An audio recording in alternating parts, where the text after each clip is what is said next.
오늘의 이야기가 시작되기 전 잠시 시간을 내어 지혜의 말씀을 나누는 이 여정에 동참해 주시는 것은 어떨까요?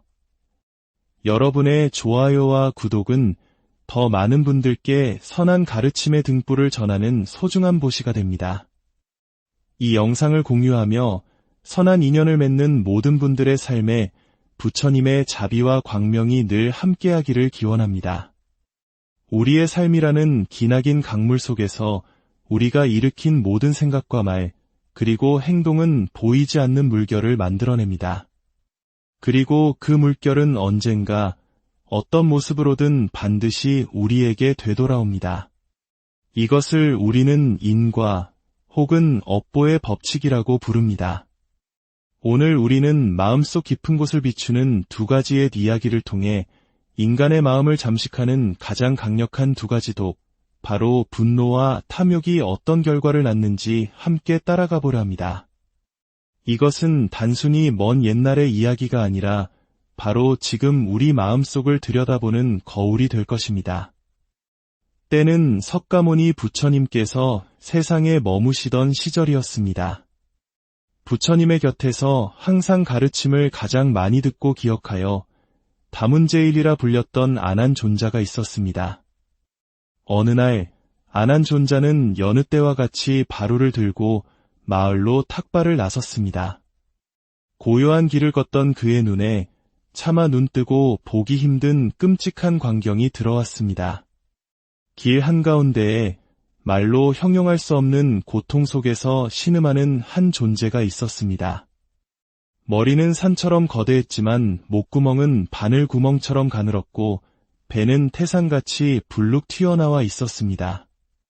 뼈와 가죽만 남은 앙상한 몸으로 영원히 채워지지 않는 굶주림과 목마름에 시달리는 존재, 바로 아기였습니다. 아기, 굶주리라, 귀신기. 이름 그대로 굶주림에 허덕이는 귀신이었습니다. 불교의 세계관에서 아기는 과거생의 지독한 인색함과 탐욕으로 자신의 이익만을 쫓았던 중생이 받는 과보라고 합니다. 아기의 처참한 모습과 그가 내지르는 고통스러운 신음소리에 안한 존자는 깊은 연민을 느꼈습니다. 그는 조심스럽게 아기에게 다가가 물었습니다. 그대여, 대체 전생에 어떤 무거운 업을 지었기에 이토록 끔찍한 고통을 받고 있는 것입니까? 고통에 몸부림치던 아기는 힘겹게 고개를 들어 안은 존자를 바라보며 대답했습니다. 존자시여, 지금 이 세상에는 모든 것을 아시는 위대한 스승, 부처님께서 계시지 않습니까? 부디 사원으로 돌아가시어 부처님께 직접 여쭈어 주십시오. 그분께서는 저의 모든 과거를 알고 계실 것입니다. 아난존자는 무거운 마음으로 사원으로 돌아와 부처님께 자초지종을 아뢰었습니다. 세존이시여, 길에서 만난 저 가련한 아기는 대체 어떤 업보로 저런 끔찍한 몸을 받게 된 것입니까? 부처님께서는 고요히 눈을 감으셨다가 아난과 제자들을 둘러보시며 나지막이 말씀하셨습니다. 이 모든 것은 스스로 지은 업의 결과이니라. 내가 그 인연을 자세히 설할 터이니 그대들은 귀를 기울여 잘 듣도록 하라. 부처님의 이야기는 시간을 거슬러 석가모니 부처님 이전에 세상에 오셨던 가섭 부처님 시대로 향했습니다. 아주 먼 과거 가섭 부처님께서 세상에 진리의 법을 설하고 계실 때였습니다. 어느 날 한 임신한 여인이 부처님의 설법을 듣고 깊은 감동을 받아 마음에 굳건한 믿음을 일으켰습니다. 몇 달 뒤 그녀는 옥처럼 예쁜 딸을 낳았습니다. 아이는 무럭무럭 자라 아름다운 처녀가 되었고 어머니의 영향을 받아 어릴 적부터 불법에 대한 믿음이 깊었습니다. 성인이 된 어느 날 딸은 사원을 찾아가 가섭 부처님의 법문을 직접 듣게 되었습니다. 부처님의 말씀은 그녀의 영혼을 뒤흔들었고 세상의 그 어떤 기쁨과도 비교할 수 없는 환희심에 휩싸였습니다. 집으로 돌아온 딸은 부모님 앞에 무릎을 꿇고 간곡히 청했습니다. 아버지, 어머니, 저는 부처님의 가르침 속에서 진정한 삶의 길을 보았습니다. 부디 제가 머리를 깎고 출가하여 부처님의 제자인 비구니가 될 수 있도록 허락해 주십시오. 부모는 사랑하는 딸을 떠나보낼 수 없어 눈물로 만류했지만 딸의 결심은 바위처럼 굳건했습니다. 결국 딸의 뜻을 꺾지 못한 부모는 그녀의 출가를 허락했습니다. 아버지는 특히 돈이 많은 부자였는데 스님이 된 딸과 다른 비구니 스님들이 수행에만 전념할 수 있도록 큰 재산을 들여 아름다운 절을 지어 보시했습니다. 참으로 훌륭한 아버지였습니다. 하지만 평화는 오래가지 않았습니다. 비구니가 된 딸이 수행자로서 결코 넘어서는 안 될 선 중대한 계율을 어기는 큰 잘못을 저지르고 말았습니다. 함께 수행하던 대중 스님들은 회에, 즉 대중공사를 여러 논의한 끝에 엄격한 율법에 따라 그녀를 절에서 내쫓기로 결정했습니다. 절에서 쫓겨나 환속하게 된 그녀는 너무나 부끄럽고 창피하여 차마 부모님 댁으로는 돌아가지 못하고 먼 친척 집에 머물게 되었습니다. 하지만 그녀의 마음 속에는 참회와 반성의 마음 대신 끔찍한 분노와 원망의 불길이 타오르기 시작했습니다. 아버지가 지어주신 절인데 감히 나를 내쫓아? 저것들이 다짜고 나를 모함한 거야. 그녀는 스스로의 잘못을 돌아보기는커녕 자신을 쫓아낸 비구니 스님들을 향해 입에 담을 수도 없는 저주와 욕설을 퍼부었습니다. 시간이 갈수록 분노는 더욱 커졌고 결국 그녀는 자신에게 절을 지어준 아버지를 찾아갔습니다. 그리고 아버지 앞에서 함께 수행했던 스님들을 온갖 거짓말로 헐뜯고 비방했습니다. 아버지, 저 비구니들은 수행자가 아니라 악마입니다. 아주 못되고 나쁜 인간들이에요. 제가 다음 생에 다시 태어난다면 저 인간들의 얼굴은 내 두 눈으로 다시는 보지 않을 겁니다. 절대로 보지 않을 거예요. 그녀는 열심히 수행하는 스님들을 향해 악담을 퍼부으며 다시는 보지 않겠다는 원한의 맹세를 했습니다. 세월이 흘러 그녀는 그 분노와 원망을 가슴에 품은 채 생을 마감했습니다. 그리고 다음 생, 그녀가 새롭게 받은 몸은 바로 끔찍한 아기의 몸이었습니다. 더욱이 그녀는 전생에 내 두 눈으로 다시는 저 인간들을 보지 않겠다고 악담을 퍼부었던 그 업보로 인해 두 눈이 멀어 앞을 볼 수 없는 눈먼 아기로 태어났던 것입니다. 계율을 어긴 죄, 참회하지 않고 오히려 다른 수행자들을 비방하고 저주했던 구업이 더해져 그토록 끔찍하고 고통스러운 과보를 받게 된 것이었습니다. 석가모니 부처님께서 이야기를 마치시며 아난에게 말씀하셨습니다. 아난아, 그대가 오늘 길에서 마주쳤던 바로 그 눈먼 아기가 먼 과거 가섭 부처님 시절에 출가했다가 계율을 어기고 쫓겨나 동료 수행자들을 원망하고 비방했던 바로 그 여인이니라. 그 자리에 있던 모든 대중들은 인과법의 무서움에 몸을 떨며 부처님의 가르침을 마음 깊이 새겼습니다. 자신의 잘못을 뉘우치고 참회했다면 다른 길이 있었을 것을 한순간의 분노와 어리석은 원망이 얼마나 무서운 고통의 씨앗이 되는지를 모두가 깨닫게 된 순간이었습니다. 분노가 마음을 파괴하는 독이라면 탐욕 또한 그에 못지않은 무서운 족쇄가 됩니다. 이제 두 번째 이야기로 넘어가 보겠습니다. 석가모니 부처님께서 기원정사에 머무실 때 그 성 안에는 야사라는 이름의 큰 부자가 살고 있었습니다. 그는 어느 날 부처님의 법문을 듣고 큰 감동을 받아 모든 부와 명예를 버리고 출가하여 비구 스님이 되기로 결심했습니다. 그의 가족과 친척들 또한 신심이 깊어 우리 집안에서 훌륭한 스님이 나셨으니 우리가 평생 시봉하여 스님께서 수행에만 전념하시도록 돕자고 마음먹었습니다. 덕분에 야사 스님은 출가한 후에도 아무런 걱정 없이 풍족한 생활을 할 수 있었습니다. 친척들이 보내주는 옷과 음식, 온갖 물품들이 넘쳐났습니다. 이는 그가 전생에 지은 복이 많았기 때문일 것입니다. 하지만 이상하게도 야사 스님은 너무나 인색했습니다. 그는 자신에게 들어온 수많은 보시 물품들을 주변에 가난하거나 필요한 다른 스님들에게 조금도 나누어 주지 않았습니다.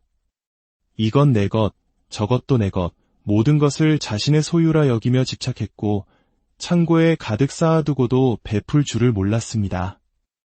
태어날 때부터 모든 것이 풍족했기에 오히려 나누는 마음을 배우지 못했던 것일까요? 그의 마음은 재물에 대한 탐욕으로 가득 차 있었습니다. 그러던 어느 날 야사 스님은 갑작스럽게 세상을 떠나게 되었습니다. 그런데 놀라운 일이 벌어졌습니다.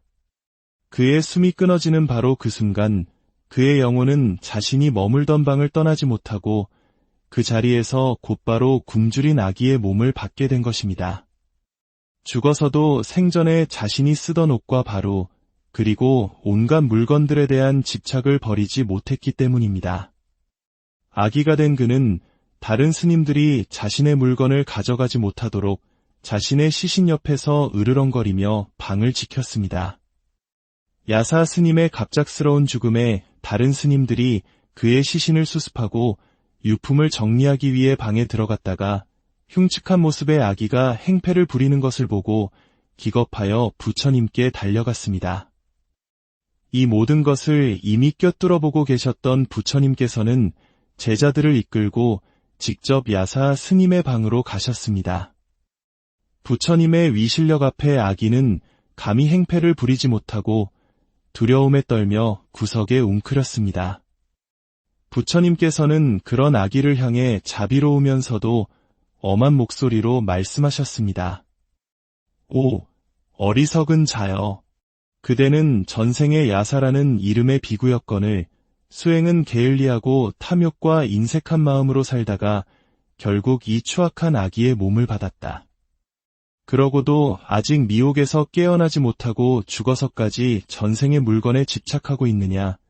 부처님의 꾸짖음과 이어진 자비로운 법문에 아기의 어두웠던 마음속에 한 줄기 빛이 비추기 시작했습니다. 그는 비로소 자신의 어리석음을 깨닫고 마음으로 깊이 참회하며 부처님의 가르침에 귀를 기울였습니다. 부처님의 법문을 듣고 믿음을 일으킨 그 공덕의 힘으로 아기는 그 자리에서 고통스러운 몸을 벗어나게 되었습니다. 그리고 그는 하늘을 나는 아기로 다시 태어났습니다. 이는 천상의 신처럼 완전한 복을 누리는 것은 아니지만 땅에 굶주린 아기들과는 비교할 수 없을 정도로 큰 복을 가진 존재입니다. 고통에서 벗어나게 된 그는 부처님의 은혜에 감사하며 아름다운 옷과 보석으로 몸을 치장하고 향과 꽃을 들고 부처님께 찾아와 공양을 올렸습니다. 다음 날 아침 제자들이 간밤에 부처님의 처소에서 환한 빛이 났던 일에 대해 여쭈었습니다. 부처님께서는 야사 비구의 이야기를 들려주시며 말씀하셨습니다. 인색함과 탐욕으로 아기가 되었던 야사 비구가 나의 법문을 듣고 마음을 돌이켜 복이 많은 아기로 다시 태어나 감사함을 표하기 위해 찾아왔던 것이니라. 이 이야기를 들은 제자들은 다시 한번 인과법의 준엄함과 동시에 부처님 가르침의 위대함을 깨닫게 되었습니다. 오늘 우리가 함께 나눈 두 이야기는 팔만대장경 속 백연경이라는 경전에 뚜렷하게 기록되어 있는 부처님의 실제 가르침입니다. 살아계신 부처님을 직접 모시고 출가했던 스님들조차 한 생각 잘못 일으켜 분노와 탐욕에 휩싸였을 때 이토록 무서운 과보를 피하지 못했습니다. 하물며 탐욕과 성냄과 어리석음, 즉 탐진치 삼독이 들끓는 이 세상을 살아가는 우리들은 어떻겠습니까? 이 이야기들은 결코 우리와 상관없는 남의 이야기가 아닙니다.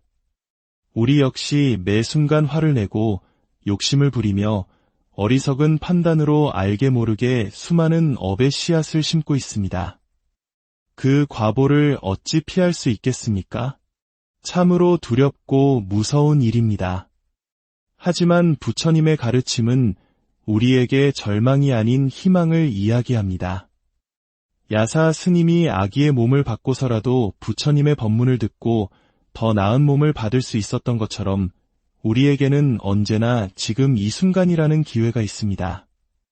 진흙 속에서 피어나지만 결코 더러움에 물들지 않는 연꽃처럼 우리는 이 혼탁한 세상 속에서도 부처님의 가르침을 등불 삼아 마음을 닦아나갈 수 있습니다. 행복해지고 싶으십니까? 그렇다면 복을 지으십시오. 선업을 쌓으십시오. 공덕을 쌓으십시오. 내가 지은 복과 선업과 공덕의 힘이야말로 우리를 진정한 행복과 평화의 길로 이끌어줄 유일한 길잡이입니다. 고대의 경전 속 이야기는 단순한 옛 이야기가 아니라 바로 우리 자신의 마음을 비추는 거울입니다. 오늘 우리는 내일을 위해 어떤 씨앗을 심고 있습니까? 그 선택은 언제나 우리 자신에게. 오늘의 이야기가 시작되기 전 잠시 시간을 내어 지혜의 말씀을 나누는 이 여정에 동참해 주시는 것은 어떨까요? 여러분의 좋아요와 구독은 더 많은 분들께 선한 가르침의 등불을 전하는 소중한 보시가 됩니다. 이 영상을 공유하며 선한 인연을 맺는 모든 분들의 삶에 부처님의 자비와 광명이 늘 함께하기를 기원합니다. 우리의 삶이라는 기나긴 강물 속에서 우리가 일으킨 모든 생각과 말, 그리고 행동은 보이지 않는 물결을 만들어냅니다. 그리고 그 물결은 언젠가 어떤 모습으로든 반드시 우리에게 되돌아옵니다. 이것을 우리는 인과 혹은 업보의 법칙이라고 부릅니다. 오늘 우리는 마음속 깊은 곳을 비추는 두 가지의 이야기를 통해 인간의 마음을 잠식하는 가장 강력한 두 가지 독, 바로 분노와 탐욕이 어떤 결과를 낳는지 함께 따라가 보려 합니다. 이것은 단순히 먼 옛날의 이야기가 아니라 바로 지금 우리 마음속을 들여다보는 거울이 될 것입니다. 때는 석가모니 부처님께서 세상에 머무시던 시절이었습니다. 부처님의 곁에서 항상 가르침을 가장 많이 듣고 기억하여 다문제일이라 불렸던 아난존자가 있었습니다. 어느 날 아난존자는 여느 때와 같이 바루를 들고 마을로 탁발을 나섰습니다.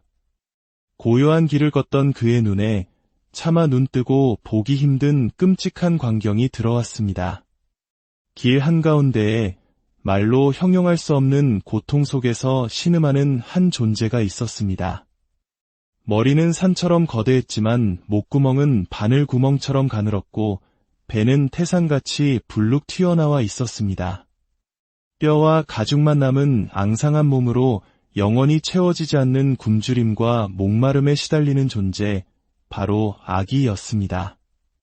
아기, 굶주리라, 귀신기. 이름 그대로 굶주림에 허덕이는 귀신이었습니다. 불교의 세계관에서 아기는 과거 생의 지독한 인색함과 탐욕으로 자신의 이익만을 쫓았던 중생이 받는 과보라고 합니다. 아기의 처참한 모습과 그가 내지르는 고통스러운 신음소리에 안한 존자는 깊은 연민을 느꼈습니다. 그는 조심스럽게 아기에게 다가가 물었습니다. 그대여, 대체 전생에 어떤 무거운 업을 지었기에 이토록 끔찍한 고통을 받고 있는 것입니까? 고통에 몸부림치던 아기는 힘겹게 고개를 들어 안은 존자를 바라보며 대답했습니다. 존자시여, 지금 이 세상에는 모든 것을 아시는 위대한 스승, 부처님께서 계시지 않습니까? 부디 사원으로 돌아가시어 부처님께 직접 여쭈어 주십시오. 그분께서는 저의 모든 과거를 알고 계실 것입니다. 아난존자는 무거운 마음으로 사원으로 돌아와 부처님께 자초지종을 아뢰었습니다. 세존이시여, 길에서 만난 저 가련한 아기는 대체 어떤 업보로 저런 끔찍한 몸을 받게 된 것입니까? 부처님께서는 고요히 눈을 감으셨다가 아난과 제자들을 둘러보시며 나지막이 말씀하셨습니다. 이 모든 것은 스스로 지은 업의 결과이니라. 내가 그 인연을 자세히 설할 터이니 그대들은 귀를 기울여 잘 듣도록 하라. 부처님의 이야기는 시간을 거슬러 석가모니 부처님 이전에 세상에 오셨던 가섭 부처님 시대로 향했습니다. 아주 먼 과거 가섭 부처님께서 세상에 진리의 법을 설하고 계실 때였습니다. 어느 날 한 임신한 여인이 부처님의 설법을 듣고 깊은 감동을 받아 마음에 굳건한 믿음을 일으켰습니다. 몇 달 뒤 그녀는 옥처럼 예쁜 딸을 낳았습니다. 아이는 무럭무럭 자라 아름다운 처녀가 되었고 어머니의 영향을 받아 어릴 적부터 불법에 대한 믿음이 깊었습니다. 성인이 된 어느 날 딸은 사원을 찾아가 가서 부처님의 법문을 직접 듣게 되었습니다. 부처님의 말씀은 그녀의 영혼을 뒤흔들었고 세상의 그 어떤 기쁨과도 비교할 수 없는 환희심에 휩싸였습니다. 집으로 돌아온 딸은 부모님 앞에 무릎을 꿇고 간곡히 청했습니다. 아버지, 어머니, 저는 부처님의 가르침 속에서 진정한 삶의 길을 보았습니다. 부디 제가 머리를 깎고 출가하여 부처님의 제자인 비구니가 될 수 있도록 허락해 주십시오. 부모는 사랑하는 딸을 떠나보낼 수 없어 눈물로 만류했지만 딸의 결심은 바위처럼 굳건했습니다. 결국 딸의 뜻을 꺾지 못한 부모는 그녀의 출가를 허락했습니다. 아버지는 특히 돈이 많은 부자였는데 스님이 된 딸과 다른 비구니 스님들이 수행에만 전념할 수 있도록 큰 재산을 들여 아름다운 절을 지어 보시했습니다. 참으로 훌륭한 아버지였습니다. 하지만 평화는 오래가지 않았습니다. 비구니가 된 딸이 수행자로서 결코 넘어서는 안 될 선 중대한 계율을 어기는 큰 잘못을 저지르고 말았습니다. 함께 수행하던 대중 스님들은 회에, 즉 대중공사를 여러 논의한 끝에 엄격한 율법에 따라 그녀를 절에서 내쫓기로 결정했습니다. 절에서 쫓겨나 환속하게 된 그녀는 너무나 부끄럽고 창피하여 차마 부모님 댁으로는 돌아가지 못하고 먼 친척 집에 머물게 되었습니다. 하지만 그녀의 마음 속에는 참회와 반성의 마음 대신 끔찍한 분노와 원망의 불길이 타오르기 시작했습니다. 아버지가 지어주신 절인데 감히 나를 내쫓아? 저것들이 다짜고 나를 모함한 거야. 그녀는 스스로의 잘못을 돌아보기는커녕 자신을 쫓아낸 비구니 스님들을 향해 입에 담을 수도 없는 저주와 욕설을 퍼부었습니다. 시간이 갈수록 분노는 더욱 커졌고 결국 그녀는 자신에게 절을 지어준 아버지를 찾아갔습니다. 그리고 아버지 앞에서 함께 수행했던 스님들을 온갖 거짓말로 헐뜯고 비방했습니다. 아버지, 저 비구니들은 수행자가 아니라 악마입니다. 아주 못되고 나쁜 인간들이에요. 제가 다음 생에 다시 태어난다면 저 인간들의 얼굴은 내 두 눈으로 다시는 보지 않을 겁니다. 절대로 보지 않을 거예요. 그녀는 열심히 수행하는 스님들을 향해 악담을 퍼부으며 다시는 보지 않겠다는 원한의 맹세를 했습니다. 세월이 흘러 그녀는 그 분노와 원망을 가슴에 품은 채 생을 마감했습니다. 그리고 다음 생, 그녀가 새롭게 받은 몸은 바로 끔찍한 아기의 몸이었습니다. 더욱이 그녀는 전생에 내 두 눈으로 다시는 저 인간들을 보지 않겠다고 악담을 퍼부었던 그 업보로 인해 두 눈이 멀어 앞을 볼 수 없는 눈먼 아기로 태어났던 것입니다. 계율을 어긴 죄, 참회하지 않고 오히려 다른 수행자들을 비방하고 저주했던 구업이 더해져 그토록 끔찍하고 고통스러운 과보를 받게 된 것이었습니다. 석가모니 부처님께서 이야기를 마치시며 아난에게 말씀하셨습니다. 아난아, 그대가 오늘 길에서 마주쳤던 바로 그 눈먼 아기가 먼 과거 가섭 부처님 시절에 출가했다가 계율을 어기고 쫓겨나 동료 수행자들을 원망하고 비방했던 바로 그 여인이니라. 그 자리에 있던 모든 대중들은 인과법의 무서움에 몸을 떨며 부처님의 가르침을 마음 깊이 새겼습니다. 자신의 잘못을 뉘우치고 참회했다면 다른 길이 있었을 것을 한순간의 분노와 어리석은 원망이 얼마나 무서운 고통의 씨앗이 되는지를 모두가 깨닫게 된 순간이었습니다. 분노가 마음을 파괴하는 독이라면 탐욕 또한 그에 못지않은 무서운 족쇄가 됩니다. 이제 두 번째 이야기로 넘어가 보겠습니다. 석가모니 부처님께서 기원정사에 머무실 때 그 성 안에는 야사라는 이름의 큰 부자가 살고 있었습니다. 그는 어느 날 부처님의 법문을 듣고 큰 감동을 받아 모든 부와 명예를 버리고 출가하여 비구 스님이 되기로 결심했습니다.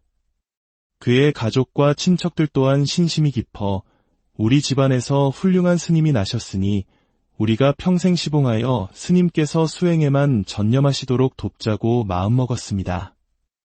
덕분에 야사 스님은 출가한 후에도 아무런 걱정 없이 풍족한 생활을 할 수 있었습니다. 친척들이 보내주는 옷과 음식, 온갖 물품들이 넘쳐났습니다. 이는 그가 전생에 지은 복이 많았기 때문일 것입니다. 하지만 이상하게도 야사 스님은 너무나 인색했습니다. 그는 자신에게 들어온 수많은 보시 물품들을 주변에 가난하거나 필요한 다른 스님들에게 조금도 나누어 주지 않았습니다. 이건 내 것, 저것도 내 것, 모든 것을 자신의 소유라 여기며 집착했고 창고에 가득 쌓아두고도 베풀 줄을 몰랐습니다. 태어날 때부터 모든 것이 풍족했기에 오히려 나누는 마음을 배우지 못했던 것일까요? 그의 마음은 재물에 대한 탐욕으로 가득 차 있었습니다. 그러던 어느 날 야사 스님은 갑작스럽게 세상을 떠나게 되었습니다. 그런데 놀라운 일이 벌어졌습니다. 그의 숨이 끊어지는 바로 그 순간 그의 영혼은 자신이 머물던 방을 떠나지 못하고 그 자리에서 곧바로 굶주린 아기의 몸을 받게 된 것입니다. 죽어서도 생전에 자신이 쓰던 옷과 바로 그리고 온갖 물건들에 대한 집착을 버리지 못했기 때문입니다. 아기가 된 그는 다른 스님들이 자신의 물건을 가져가지 못하도록 자신의 시신 옆에서 으르렁거리며 방을 지켰습니다. 야사 스님의 갑작스러운 죽음에 다른 스님들이 그의 시신을 수습하고 유품을 정리하기 위해 방에 들어갔다가 흉측한 모습의 아기가 행패를 부리는 것을 보고 기겁하여 부처님께 달려갔습니다. 이 모든 것을 이미 꿰뚫어 보고 계셨던 부처님께서는 제자들을 이끌고 직접 야사 스님의 방으로 가셨습니다. 부처님의 위실력 앞에 아기는 감히 행패를 부리지 못하고 두려움에 떨며 구석에 웅크렸습니다. 부처님께서는 그런 아기를 향해 자비로우면서도 엄한 목소리로 말씀하셨습니다. 오, 어리석은 자여. 그대는 전생의 야사라는 이름의 비구였거늘 수행은 게을리하고 탐욕과 인색한 마음으로 살다가 결국 이 추악한 아기의 몸을 받았다. 그러고도 아직 미혹에서 깨어나지 못하고 죽어서까지 전생의 물건에 집착하고 있느냐. 부처님의 꾸짖음과 이어진 자비로운 법문에 아기의 어두웠던 마음속에 한 줄기 빛이 비추기 시작했습니다. 그는 비로소 자신의 어리석음을 깨닫고 마음으로 깊이 참회하며 부처님의 가르침에 귀를 기울였습니다. 부처님의 법문을 듣고 믿음을 일으킨 그 공덕의 힘으로 아기는 그 자리에서 고통스러운 몸을 벗어나게 되었습니다. 그리고 그는 하늘을 나는 아기로 다시 태어났습니다. 이는 천상의 신처럼 완전한 복을 누리는 것은 아니지만 땅에 굶주린 아기들과는 비교할 수 없을 정도로 큰 복을 가진 존재입니다. 고통에서 벗어나게 된 그는 부처님의 은혜에 감사하며 아름다운 옷과 보석으로 몸을 치장하고 향과 꽃을 들고 부처님께 찾아와 공양을 올렸습니다. 다음 날 아침 제자들이 간밤에 부처님의 처소에서 환한 빛이 났던 일에 대해 여쭈었습니다. 부처님께서는 야사 비구의 이야기를 들려주시며 말씀하셨습니다. 인색함과 탐욕으로 아기가 되었던 야사 비구가 나의 법문을 듣고 마음을 돌이켜 복이 많은 아기로 다시 태어나 감사함을 표하기 위해 찾아왔던 것이니라. 이 이야기를 들은 제자들은 다시 한번 인과법의 준엄함과 동시에 부처님 가르침의 위대함을 깨닫게 되었습니다. 오늘 우리가 함께 나눈 두 이야기는 팔만대장경 속 백연경이라는 경전에 뚜렷하게 기록되어 있는 부처님의 실제 가르침입니다. 살아계신 부처님을 직접 모시고 출가했던 스님들조차 한 생각 잘못 일으켜 분노와 탐욕에 휩싸였을 때 이토록 무서운 과보를 피하지 못했습니다. 하물며 탐욕과 성냄과 어리석음, 즉 탐진치 삼독이 들끓는 이 세상을 살아가는 우리들은 어떻겠습니까? 이 이야기들은 결코 우리와 상관없는 남의 이야기가 아닙니다. 우리 역시 매 순간 화를 내고 욕심을 부리며 어리석은 판단으로 알게 모르게 수많은 업의 씨앗을 심고 있습니다. 그 과보를 어찌 피할 수 있겠습니까? 참으로 두렵고 무서운 일입니다. 하지만 부처님의 가르침은 우리에게 절망이 아닌 희망을 이야기합니다. 야사 스님이 아기의 몸을 받고서라도 부처님의 법문을 듣고 더 나은 몸을 받을 수 있었던 것처럼 우리에게는 언제나 지금 이 순간이라는 기회가 있습니다. 진흙 속에서 피어나지만 결코 더러움에 물들지 않는 연꽃처럼 우리는 이 혼탁한 세상 속에서도 부처님의 가르침을 등불 삼아 마음을 닦아나갈 수 있습니다. 행복해지고 싶으십니까? 그렇다면 복을 지으십시오. 선업을 쌓으십시오. 공덕을 쌓으십시오. 내가 지은 복과 선업과 공덕의 힘이야말로 우리를 진정한 행복과 평화의 길로 이끌어줄 유일한 길잡이입니다. 고대의 경전 속 이야기는 단순한 옛 이야기가 아니라 바로 우리 자신의 마음을 비추는 거울입니다. 오늘 우리는 내일을 위해 어떤 씨앗을 심고 있습니까? 그 선택은 언제나 우리 자신에게. 오늘의 이야기가 시작되기 전 잠시 시간을 내어 지혜의 말씀을 나누는 이 여정에 동참해 주시는 것은 어떨까요? 여러분의 좋아요와 구독은 더 많은 분들께 선한 가르침의 등불을 전하는 소중한 보시가 됩니다. 이 영상을 공유하며 선한 인연을 맺는 모든 분들의 삶에 부처님의 자비와 광명이 늘 함께하기를 기원합니다. 우리의 삶이라는 기나긴 강물 속에서 우리가 일으킨 모든 생각과 말, 그리고 행동은 보이지 않는 물결을 만들어냅니다. 그리고 그 물결은 언젠가 어떤 모습으로든 반드시 우리에게 되돌아옵니다.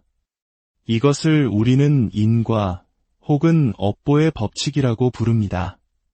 오늘 우리는 마음속 깊은 곳을 비추는 두 가지의 이야기를 통해 인간의 마음을 잠식하는 가장 강력한 두 가지 독, 바로 분노와 탐욕이 어떤 결과를 낳는지 함께 따라가 보려 합니다.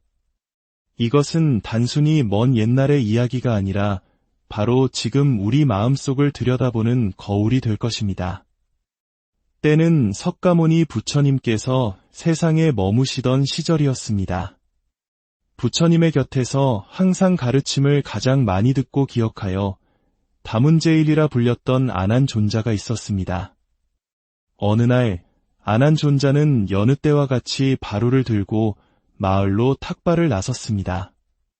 고요한 길을 걷던 그의 눈에 차마 눈뜨고 보기 힘든 끔찍한 광경이 들어왔습니다. 길 한가운데에 말로 형용할 수 없는 고통 속에서 신음하는 한 존재가 있었습니다. 머리는 산처럼 거대했지만 목구멍은 바늘구멍처럼 가늘었고 배는 태산같이 불룩 튀어나와 있었습니다.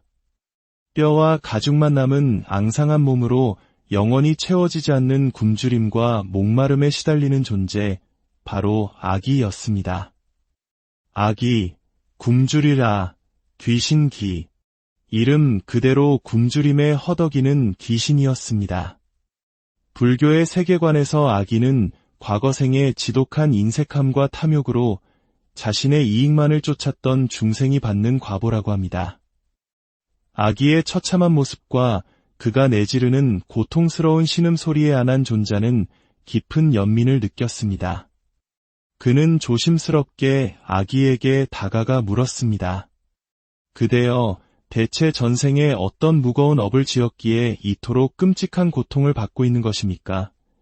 고통에 몸부림치던 아기는 힘겹게 고개를 들어 안은 존자를 바라보며 대답했습니다. 존자시여, 지금 이 세상에는 모든 것을 아시는 위대한 스승, 부처님께서 계시지 않습니까?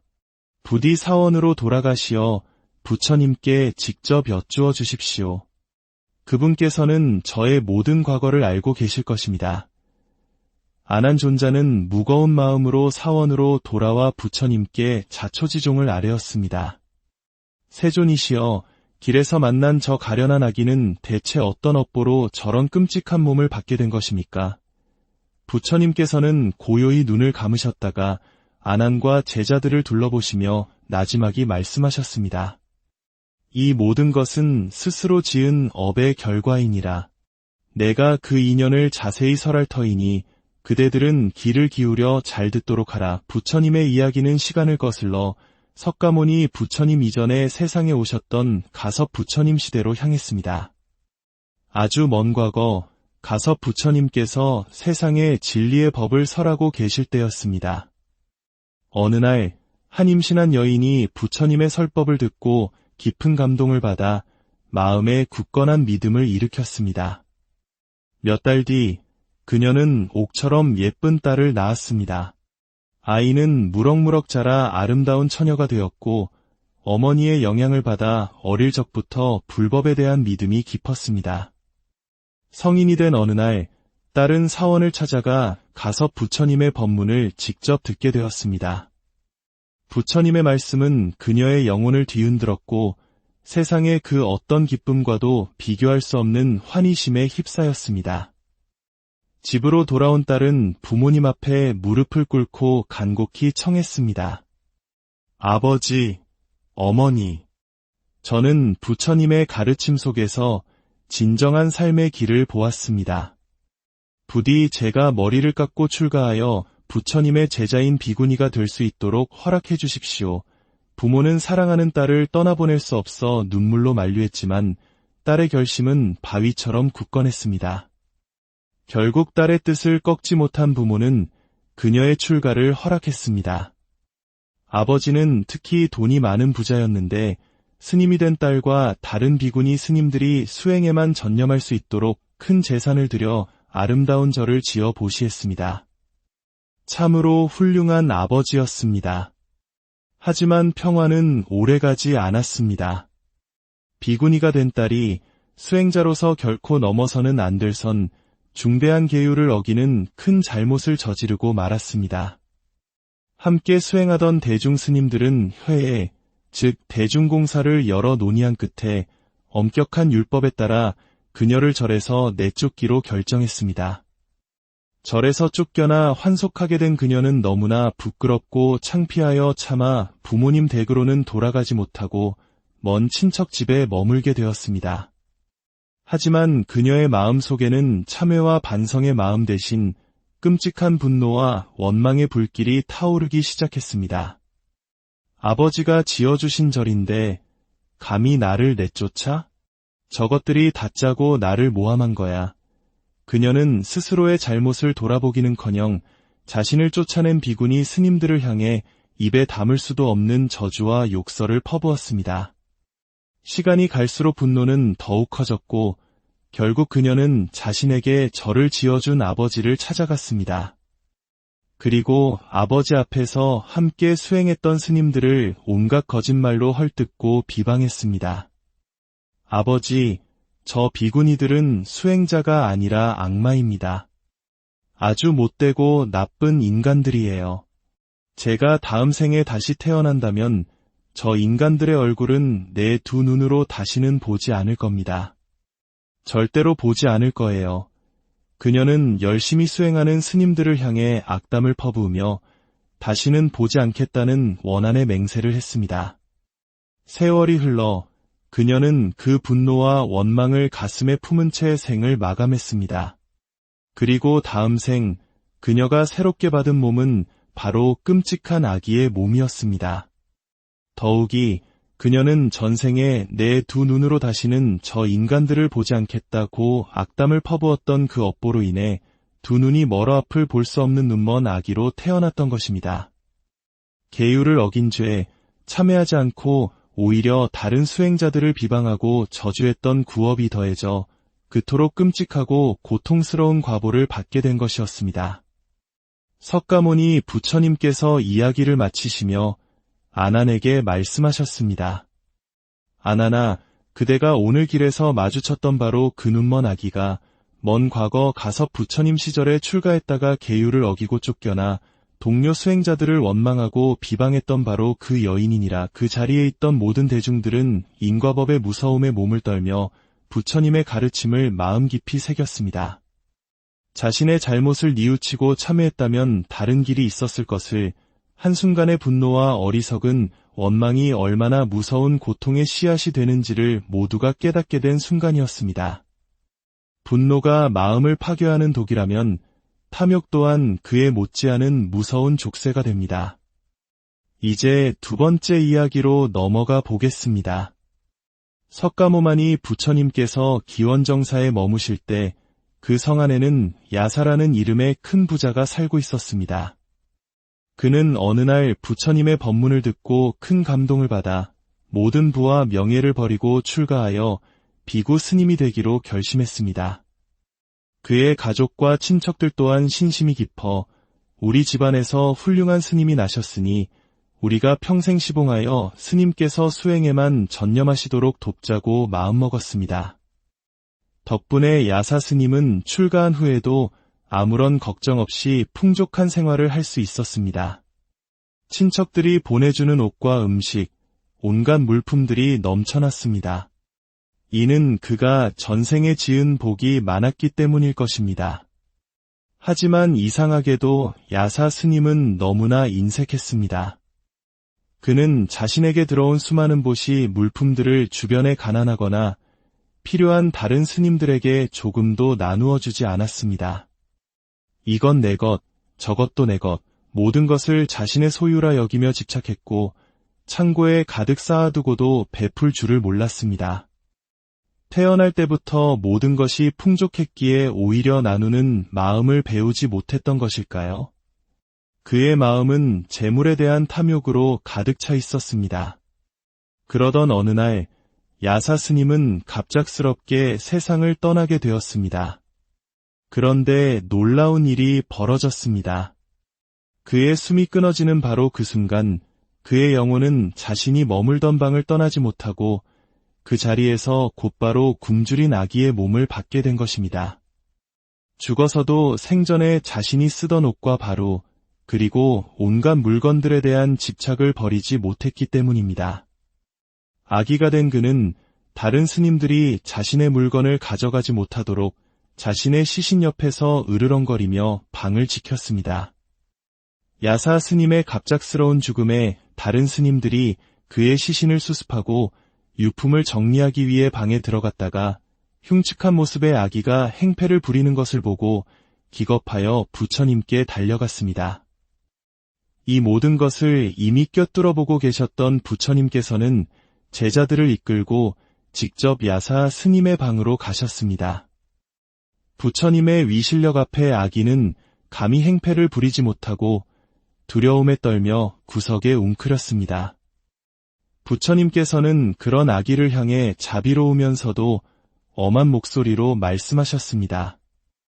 오, 어리석은 자여.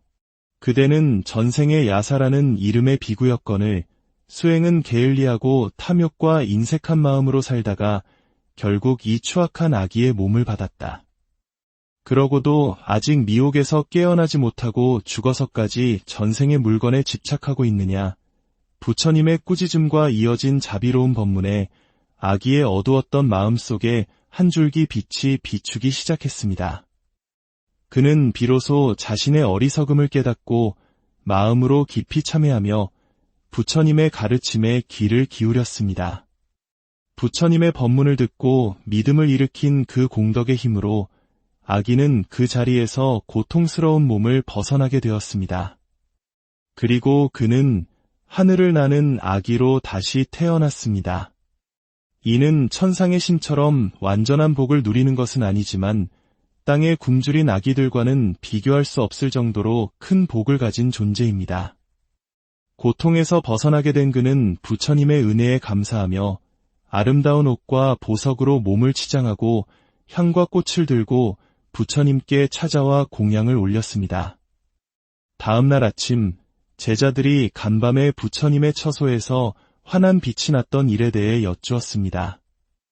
부처님께서는 야사 비구의 이야기를 들려주시며 말씀하셨습니다. 인색함과 탐욕으로 아기가 되었던 야사 비구가 나의 법문을 듣고 마음을 돌이켜 복이 많은 아기로 다시 태어나 감사함을 표하기 위해 찾아왔던 것이니라. 이 이야기를 들은 제자들은 다시 한번 인과법의 준엄함과 동시에 부처님 가르침의 위대함을 깨닫게 되었습니다. 오늘 우리가 함께 나눈 두 이야기는 팔만대장경 속 백연경이라는 경전에 뚜렷하게 기록되어 있는 부처님의 실제 가르침입니다. 살아계신 부처님을 직접 모시고 출가했던 스님들조차 한 생각 잘못 일으켜 분노와 탐욕에 휩싸였을 때 이토록 무서운 과보를 피하지 못했습니다. 하물며 탐욕과 성냄과 어리석음, 즉 탐진치 삼독이 들끓는 이 세상을 살아가는 우리들은 어떻겠습니까? 이 이야기들은 결코 우리와 상관없는 남의 이야기가 아닙니다. 우리 역시 매 순간 화를 내고 욕심을 부리며 어리석은 판단으로 알게 모르게 수많은 업의 씨앗을 심고 있습니다. 그 과보를 어찌 피할 수 있겠습니까? 참으로 두렵고 무서운 일입니다. 하지만 부처님의 가르침은 우리에게 절망이 아닌 희망을 이야기합니다. 야사 스님이 아기의 몸을 받고서라도 부처님의 법문을 듣고 더 나은 몸을 받을 수 있었던 것처럼 우리에게는 언제나 지금 이 순간이라는 기회가 있습니다. 진흙 속에서 피어나지만 결코 더러움에 물들지 않는 연꽃처럼 우리는 이 혼탁한 세상 속에서도 부처님의 가르침을 등불 삼아 마음을 닦아나갈 수 있습니다. 행복해지고 싶으십니까? 그렇다면 복을 지으십시오. 선업을 쌓으십시오. 공덕을 쌓으십시오. 내가 지은 복과 선업과 공덕의 힘이야말로 우리를 진정한 행복과 평화의 길로 이끌어줄 유일한 길잡이입니다. 고대의 경전 속 이야기는 단순한 옛 이야기가 아니라 바로 우리 자신의 마음을 비추는 거울입니다. 오늘 우리는 내일을 위해 어떤 씨앗을 심고 있습니까? 그 선택은 언제나 우리 자신에게. 오늘의 이야기가 시작되기 전 잠시 시간을 내어 지혜의 말씀을 나누는 이 여정에 동참해 주시는 것은 어떨까요? 여러분의 좋아요와 구독은 더 많은 분들께 선한 가르침의 등불을 전하는 소중한 보시가 됩니다. 이 영상을 공유하며 선한 인연을 맺는 모든 분들의 삶에 부처님의 자비와 광명이 늘 함께하기를 기원합니다. 우리의 삶이라는 기나긴 강물 속에서 우리가 일으킨 모든 생각과 말, 그리고 행동은 보이지 않는 물결을 만들어냅니다. 그리고 그 물결은 언젠가 어떤 모습으로든 반드시 우리에게 되돌아옵니다. 이것을 우리는 인과 혹은 업보의 법칙이라고 부릅니다. 오늘 우리는 마음속 깊은 곳을 비추는 두 가지의 이야기를 통해 인간의 마음을 잠식하는 가장 강력한 두 가지 독, 바로 분노와 탐욕이 어떤 결과를 낳는지 함께 따라가 보려 합니다. 이것은 단순히 먼 옛날의 이야기가 아니라 바로 지금 우리 마음속을 들여다보는 거울이 될 것입니다. 때는 석가모니 부처님께서 세상에 머무시던 시절이었습니다. 부처님의 곁에서 항상 가르침을 가장 많이 듣고 기억하여 다문제일이라 불렸던 아난존자가 있었습니다. 어느 날 아난존자는 여느 때와 같이 바루를 들고 마을로 탁발을 나섰습니다. 고요한 길을 걷던 그의 눈에 차마 눈뜨고 보기 힘든 끔찍한 광경이 들어왔습니다. 길 한가운데에 말로 형용할 수 없는 고통 속에서 신음하는 한 존재가 있었습니다. 머리는 산처럼 거대했지만 목구멍은 바늘구멍처럼 가늘었고 배는 태산같이 불룩 튀어나와 있었습니다. 뼈와 가죽만 남은 앙상한 몸으로 영원히 채워지지 않는 굶주림과 목마름에 시달리는 존재, 바로 아기였습니다. 아기, 굶주리라, 귀신기. 이름 그대로 굶주림에 허덕이는 귀신이었습니다. 불교의 세계관에서 아기는 과거 생의 지독한 인색함과 탐욕으로 자신의 이익만을 쫓았던 중생이 받는 과보라고 합니다. 아기의 처참한 모습과 그가 내지르는 고통스러운 신음소리에 안한 존자는 깊은 연민을 느꼈습니다. 그는 조심스럽게 아기에게 다가가 물었습니다. 그대여, 대체 전생에 어떤 무거운 업을 지었기에 이토록 끔찍한 고통을 받고 있는 것입니까? 고통에 몸부림치던 아기는 힘겹게 고개를 들어 안은 존자를 바라보며 대답했습니다.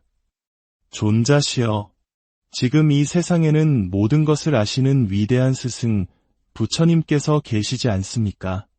부디 사원으로 돌아가시어 부처님께 직접 여쭈어 주십시오. 그분께서는 저의 모든 과거를 알고 계실 것입니다. 안한 존자는 무거운 마음으로 사원으로 돌아와 부처님께 자초지종을 아뢰었습니다. 세존이시여, 길에서 만난 저 가련한 아기는 대체 어떤 업보로 저런 끔찍한 몸을 받게 된 것입니까? 부처님께서는 고요히 눈을 감으셨다가 안한과 제자들을 둘러보시며 나지막이 말씀하셨습니다. 이 모든 것은 스스로 지은 업의 결과이니라. 내가 그 인연을 자세히 설할 터이니 그대들은 귀를 기울여 잘 듣도록 하라. 부처님의 이야기는 시간을 거슬러 석가모니 부처님 이전에 세상에 오셨던 가섭 부처님 시대로 향했습니다. 아주 먼 과거 가섭 부처님께서 세상에 진리의 법을 설하고 계실 때였습니다. 어느 날 한 임신한 여인이 부처님의 설법을 듣고 깊은 감동을 받아 마음에 굳건한 믿음을 일으켰습니다. 몇 달 뒤 그녀는 옥처럼 예쁜 딸을 낳았습니다. 아이는 무럭무럭 자라 아름다운 처녀가 되었고 어머니의 영향을 받아 어릴 적부터 불법에 대한 믿음이 깊었습니다.